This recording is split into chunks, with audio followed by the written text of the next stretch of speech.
జై శ్రీరామ్, శ్రీమాత్రే నమః. జై జనసేన, జై పవన్ కళ్యాణ్, జై వారాహి. వందే మాత్రం వీక్షకులకందరికీ నమస్సుమాంజల్లు.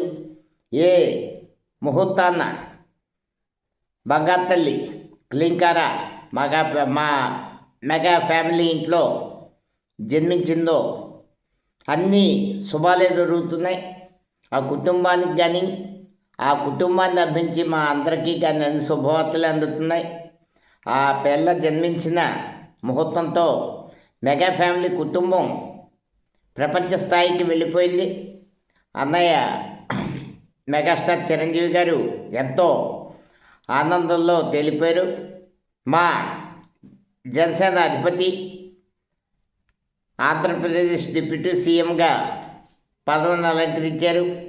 అలాగే రామ్ చరణ్ గారు దూసుకుపోతున్నారు. ఎన్నెన్నో శుభ కార్యక్రమాలు జరుగుతున్నాయి. ఈ సందర్భంలో ఈ రోజున మా మెగా ఫ్యామిలీలో మరో సంబరాలు మొదలయ్యాయి. రామ్ చరణ్ ఉపాసన దంపతులకి కవల పిల్లలు జన్మించారు. అందులో ఒక అబ్బాయి, ఒక అమ్మాయి. అబ్బాయి అంటే మాకు తిరుగులేదు. అన్నయ్య మెగాస్టార్ చిరంజీవి మళ్ళీ మరో మెగాస్టార్కి జన్మనిచ్చిందని మేము భావిస్తాం. మా ఆనందం అటువంటిది.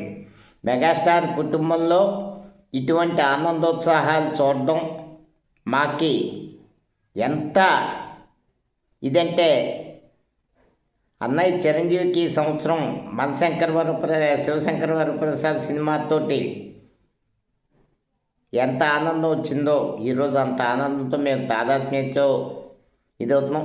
కాకపోతే హాస్పిటల్ దగ్గర అభిమానుల అత్యుత్సాహం కొంచెం రామ్ చరణ్ గారికి మా క్లీంకార్కి ఇబ్బందికరమైన పరిస్థితులు రావడం, ఇంకా మరి వాటిని మనం ఏం అనలేం.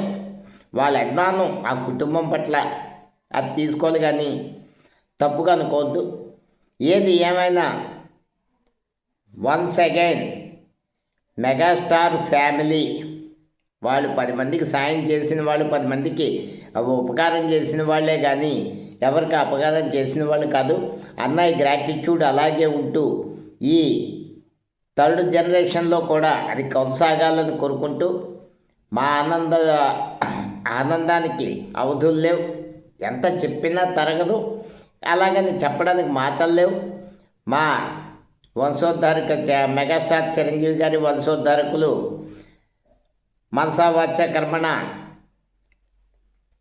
వర్ధిల్లాలి, ఆయురారోగ్య ఐశ్వర్య అభివృద్ధితో వర్ధిల్లాలి.